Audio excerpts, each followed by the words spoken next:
Rasulillah sallallahu alaihi wasallam wa ala alihi wa dhurriyyatihi. Bismillahirrahmanirrahim. Assalamualaikum warahmatullahi wabarakatuh. Waalaikumsalam warahmatullahi wabarakatuh. Alhamdulillah wassalatu wassalamu ala Rasulillah Muhammad ibn Abdullah wala hawla wala quwwata illa billah. Faqad qala Allah ta'ala fi kitabihil karim wa huwa asdaqul qailin. Subhanaka la ilma lana illa ma 'allamtana innaka antal alimul hakim. Sadaqallahul azim wa balagha rasuluhun nabiyyul habibul karim. Wa nahnu ala dhalika minasyahidin wasyakirin walhamdulillahi rabbil alamin. Pertama-tama yang sama-sama kita hormati segenap para alimil ulama, para masyayikh, para asatidz, para hujjah, sebil khusus yang sama-sama kita hormati guru kita bersama yaitu Al-Mukarram Ki Haji Sobara Campur, dan tidak ketinggalan pula Ki Haji Dede Ismail selaku ketua tanfiziyah daripada MWC Tambun Selatan, segenap teman-teman Banser, IPNU dan IPPNU, hadirin wal hadirat yang tidak dapat saya sebutkan satu persatu, namun insya Allah tidak mengurangi rasa hormat dan ta'zim saya. Alhamdulillah wa syukurillah, pada kesempatan malam hari ini kita masih diberikan begitu banyak kenikmatan oleh Allah Subhanahu wa taala. Salah satunya adalah pada malam hari ini kita dipilih oleh Allah Subhanahu wa taala menjadi orang-orang yang terus beristiqomah dalam sebuah ibadah. Mudah-mudahan langkah kita, niat kita senantiasa diberikan kemudahan, kelancaran, dan diberikan dan dilipat gandakan pahalanya dari Allah Subhanahu wa taala, sehingga insya Allah kita menjadi orang-orang yang bahagia di dunia maupun di akhirat kelak nanti. Amin amin ya Allah ya rabbal alamin. Para jamaah yang insya Allah dimuliakan oleh Allah Subhanahu wa taala, ada beberapa hal yang ingin saya sampaikan sebelum kita ngaji bersama, karena kalau dibilang ngajar ini nggak tepat ini, karena di sini para kiai mulu, saya rada bingung ini sebenarnya. Kenapa ini kajian yang sangat berat sebenarnya Tajul Arus ini, begitu. Tetapi saya meyakini kalau ngaji Tajul Arus, tetapi tadi kata Yai Habib, udah kalau ngaji mah air putih aja. Kalau saya kurang setuju, karena air putih ini bukan minuman wali. Jadi kalau minuman wali itu kudu ada kopi. Kokwah jahanam. Kokwah jahanam. Oh, udah nih, kopi. Jadi penemu kopi ini adalah Thariqah Asy-Syadziliyah, yaitu Syekh Abu Bakar bin Abdullah. Begitu. Syekh Abu Bakar bin Abdullah. Satu ketika Syekh Abu Bakar bin Abdullah ini kalau malam sering wirid. Dia sering ngantuk, kayak Pak Yai Sri ini. Sering ngantuk kalau ngaji, tidur gitu kan. Akhirnya dia bermunajat kepada Allah. Akhirnya disitulah Rasulullah datang ngasih unjuk. Ini ada keterangan di kitab Syajaratul Dhahab, buah atau pohon emas, yang kita kenal dengan albun. Jadi kalau biji kopi itu bahasa Arabnya albun. Kalau kohwah itu adalah saripatinya yang sekarang kita minum nih sekarang. Nah, ini yang kita minum sekarang ini. Nah, coba. Nah. Ini asli. Ini namanya kohwah. Gitu. Jadi mesti kenal dulu sejarahnya kopi. Makanya para kiai-kiai NU ini sering ngopi, sering rokok, sering guyonan, itu udah biasa. Jadi kalau adik-adik semuanya ngelihat kalau para kiai di sini pada bercanda, lucu-lucuan, itu udah biasa. Emang itu tradisinya daripada orang NU. Nah itu. Ini sebenarnya ngaji sedikit aja. Yang penting cerita aja dulu lah. Jadi intinya kalau kita minum kopi ini adalah napak tilas daripada para wali. Kalau ada yang nggak ngopi, berarti bukan nggak ngomong saya. Bukan maksudnya Pak Misja. Jadi pengen jadi walinya rada susah. Jadi kalau pengen jadi wali, ngopi. Ngopi. Gitu ya. Nah itu dia. Ini sejarahnya. Kemudian juga, kenapa sih rokok? Kalau setiap ngaji kok para kiai ini kadang-kadang pada ngerokok gitu loh. Ternyata rokok ini, kiai ini bukan sembarang rokok. Ternyata para kiai kalau saya tanya, kalau ngerokok itu sambil bertadabbur, bertafakur. Ketika dia ngisep, ya Allah, keluarlah asap, ya Allah, luar biasa kau ciptakan asap, luar biasa ini. Akhirnya ingat kepada Allah. Kalau dapat beli, tadaburnya kuat. Makanya kalau para yai, kalau lagi mutolaah itu bacanya, rokoknya kuat. Bahkan kadang-kadang kalau ngerokoknya diputer-puter, itu sambil dizikir. Subhanallah, subhanallah. Itu sambil zikir. Jadi kalau pentrik jadi wali sambil ngerokok, caranya begitu. Kalau pengen jadi wali sambil ngopi, sambil ngerokok, caranya begitu. Bukan hanya ngisep doang gitu. Kan kayak Haji Ismail lah. Kan cuma ngisep doang, buang gitu. Kasihan paru-parunya. Ya, ngopi. Siap. Nah, begitu. Jadi ngopi itu biar jadi wali. Kita ngajinya sedikit aja ya. Karena ini mudah-mudahan menjadi sebuah keberkahan. Kita tabarukan saja kepada Syekh Abu Athaillah Al-Iskandari. Bismillahirrahmanirrahim. Wa qala al-musannifur rahimakumullah. Min alamatil ghaflati, setengah saking piro-piro tandane lupa. Wa sigharil akli, dan cilike akal. Ini kenapa saya pakai bahasa seperti yang dicontohkan Kiai Sobana, karena ini memang tradisi daripada santri. Jadi memberdayakan pakai bahasa santri. Anta'ula nyenta ngaboti sopo sirahamman ing kesusahan. Hal yaqa'u anatah tuniba opo hamman aula atawa ora. Ngerti nggak kira-kira? Kalau nggak ngerti udah dengerin aja lah. Kalau nggak ngerti dengerin aja. Watat seruka, lan nyenta ninggalakan sopo sira. Anta'ula ing nyenta ngaboti sopo sira hamman ing kesusahan. La budda, maka harus min wuku'ihi, saking tunibai hamman. Nah, hadirin yang insyaallah dimuliakan oleh Allah Subhanahu wa taala. Setengah daripada tanda-tandanya orang yang lupa dan orang yang kecil otaknya. Nah, maksudnya apa?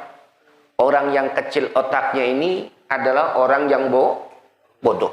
Jadi ciri-ciri daripada orang yang lupa dan orang yang bodoh, dia senantiasa kesusahan ini dia selalu berpikir, apakah kesusahannya ini akan terjadi pada dirinya atau tidak.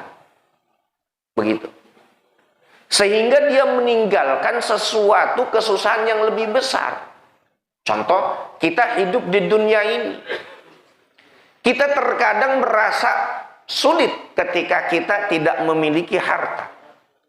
Ketika kita tidak memiliki uang. Ketika kita tidak memiliki sebuah fasilitas, merasa hidup kita ini adalah orang susah. Betul apa betul? Tetapi ada sebuah kesusahan yang lebih besar yang terkadang kita tidak pernah pikirkan. Apa?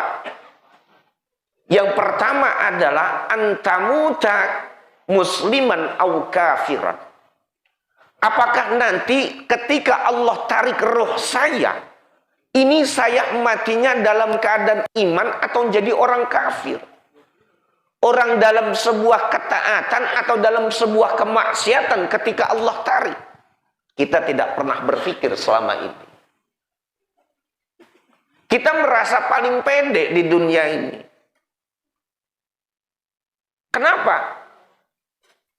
Karena seolah-olah kita ini adalah orang yang bakal masuk ke dalam surga. Betul memang jawabannya. Tetapi di situ ada proses yang sangat panjang yang pasti kita akan lalui. Itulah yang harus kita pikirkan.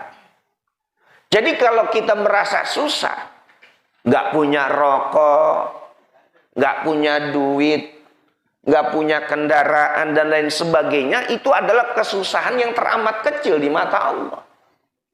Tetapi yang harus kita pikirkan adalah nasib kita. Sampai dikatakan hal anta saqiyun aw sa'idun. Apakah kita ini termasuk orang yang sengsara atau bahagia nantinya? Sedangkan kita paham alam yang namanya padang mahsyar itu, yaumul qiyamah itu akan seperti apa. Bahkan di dalam kitab Daqaiqul Akhbar itu banyak diceritakan tentang ahwal daripada yaumil qiyamah itu seperti apa. Bahkan di dalam kitab Isra dan Mi'raj itu dijelaskan bagaimana ketika Rasulullah SAW diperlihatkan yang namanya neraka. Tetapi kita nggak pernah berpikir, kira-kira ketika kita di alam kubur nanya, menjawab pertanyaan dari malaikat munkar wa nakir, kira-kira bisa atau enggak. Terkadang kita kan pede, merasa dengan sholat kita, merasa dengan zikir kita, merasa dengan sodakoh kita ini bakal orang yang mampu menjawab.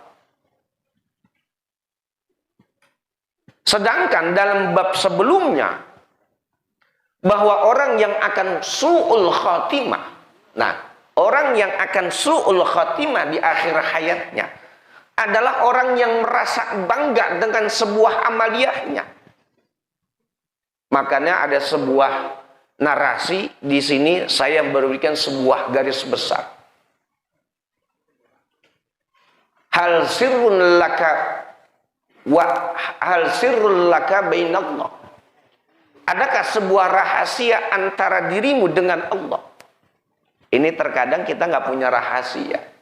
Dalam arti apa? Harus ada sebuah amaliyah yang harus kita umpeti dan hanya Allah yang tahu. Bahkan amalan wali.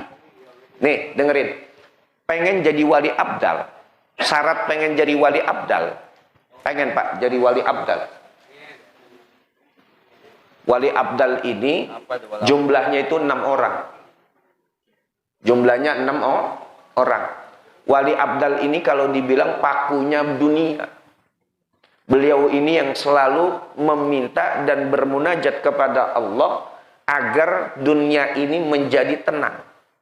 Itu wali abdal. Makanya kalau kata Aba Guru Sekumpul, salah satu amaliyahnya daripada wali abdal itu adalah Allahumma gfir li ummati Sayyidina Muhammad.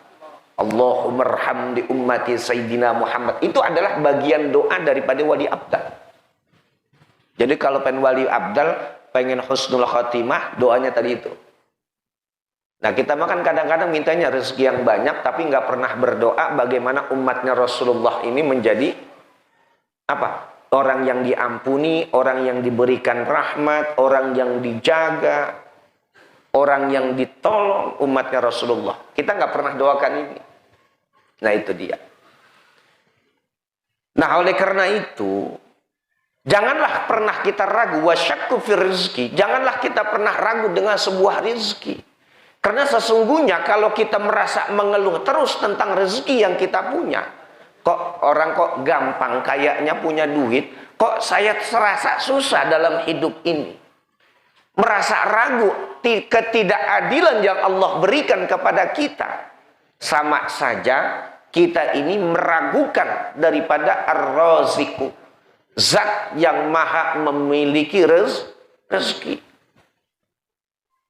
Makanya kata seorang waliullah, Anda katakan, kaifa akhafu al-faqir, bagaimana saya takut dengan sebuah kemiskinan, wa ana Abdul Ghani, sedangkan saya adalah hambanya yang maha kaya. Tuh.